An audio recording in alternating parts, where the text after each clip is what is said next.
You ever had a neighbor, the kind who acts like your property line is more of a gentle suggestion than a hard fact, or someone who glances at you, sizes you up, and figures your right to peace and quiet is up for public debate, maybe even thinks her own comfort is a little more important than your dignity? If you nodded, trust me, you're about to know exactly where I'm coming from. And if you haven't, count your blessings, but buckle up anyway, because life's got a way of schooling us all in the same subjects, just in different classrooms. So I'm Jeremiah Paul. Up till a few years back, I thought I'd seen every flavor of human foolishness. Turns out I hadn't even scratched the surface.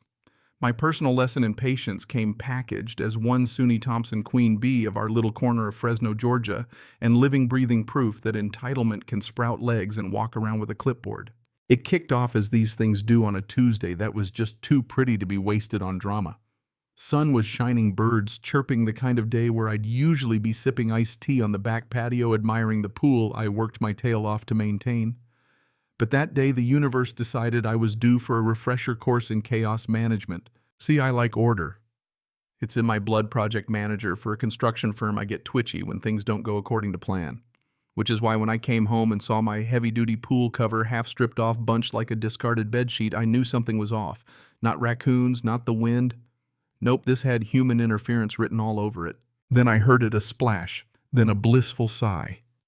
And Lord help me, there was Suni, sunburned and smug, floating in my pool like she'd just checked into a spa. The kicker: she'd tossed my big yellow warning sign, pool closed, chemical treatment, do not enter, onto the grass like it was a takeout menu. I stood there stunned. She grinned up at me, all, "Oh, Jeremiah, you're home early," like my schedule was the only thing wrong in this picture. When I asked what in the Sam Hill she was doing in my pool, she just shrugged, told me it was a hot day and my pool looked inviting, said she didn't think I'd mind. Yeah, that happened. I explained as calmly as I could that I'd just paid good money to nuke an algae bloom with enough chemicals to take down a small army. Explicit instructions from the pool company: no swimming for 72 hours. Skin rash, stomach problems, you name it. And what does she do? Waves me off, says she thought the sign was just for general liability. Even suggested I invest in an automatic pool cover roller for her future convenience. Now, I'm a patient man, but hearing my safety measures called a nuisance while she trespassed on my property. Let's just say my voice took on the tone I usually reserve for contractors who try to fudge their numbers. She finally caught the message, scrambled out of my pool so fast she nearly left a vapor trail, wrapped herself in a towel, and huffed about how if she got sick it'd be on my head. That's when I knew this was just the first act. Sure enough, a few hours later, flashing red and blue lights lit up my living room. Ambulance at SUNY's house, cops a little while after. Couple of officers, Ramirez and O'Connell, came to my door, told me SUNY was claiming I deliberately endangered her with my pool. I laid out the facts: chemical treatment, secured, cover warning sign, security footage, the whole 9 yards. Even offered to send them the camera footage. Ramirez just nodded. O'Connell looked about as tired as a man can get without collapsing. The next day I sent them the video, showed everything start to finish. SUNY fighting the cover, tossing the sign, swimming me, coming home and telling her to get out. Case closed. No negligence on my part. Just trespass and pure uncut foolishness on hers. But you already guessed she didn't let it drop. Instead, she launched a one-woman war of attrition. Suddenly, city code enforcement was at my door, checking my grass, my trash cans, my fence, my son's basketball hoop. HOA complaints started rolling in anonymous, but you could practically smell the Aquanet and resentment on each one. Each time I'd show photos, approvals, records, officers and HOA reps got to know my property line better than I did. She even went after Buster, my old basset hound, claimed he barked viciously, terrified kids, roamed the neighborhood like a canine warlord. Animal control came met. Buster gave him a belly rub and told me not to worry.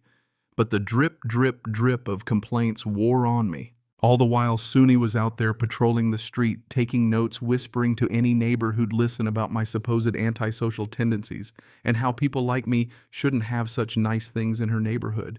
It wasn't just about gnomes or fences anymore. She made it clear in public and in private that it was about who I was and where I lived. One day at the park, she tried to scold me for letting my granddaughter fly a kite, said the park was for quiet enjoyment. My patience snapped. I told her the park was for everyone, and if she wanted silence, she could find it elsewhere. She muttered about people like you, and for the first time I said aloud what everyone already knew: she was crossing a line, and if she kept it up, she'd face a formal harassment complaint. That shut her up, at least for a while. But it was never just Suni and me. My neighbor, Mr. Abernathy, gave me quiet support. Animal control officers knew the score. Even the HOA secretary, Mrs. Albright, helped me out, though she didn't realize it at the time. Meanwhile, my Thompson problem file grew thick. I documented every letter, every complaint, every interaction. I learned her habits, her weaknesses, and then I found her Achilles heel.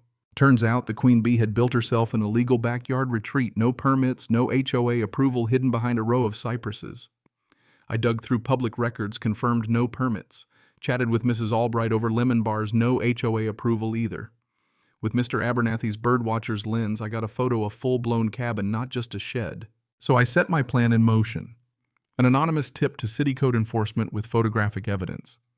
A carefully crafted concerned homeowner's letter to the HOA mentioning equitable enforcement of rules and rumored unapproved structures. Both wheels started turning. It didn't take long. City officials showed up, made notes, sent letters. The HOA published a newsletter reminder about following the rules, and then one day a bright orange violation sticker appeared on Suni's door. She freaked out. Of course, called the city, accused everyone of conspiracy, harassed the HOA board, blamed innocent neighbors. Her usual support evaporated. The neighbors just watched. Some, like Mr. Abernathy, winked at me. Others found reasons to garden or walk by and enjoy the drama. The city gave her 2 weeks to tear down her illegal shed or face heavy fines. The HOA piled on. And then came the final cinematic humiliation. A city inspector, black professional, unflappable, arrived to do a follow-up. Suni lost her mind, shrieking about harassment, and you people, her racism laid bare in front of the whole neighborhood.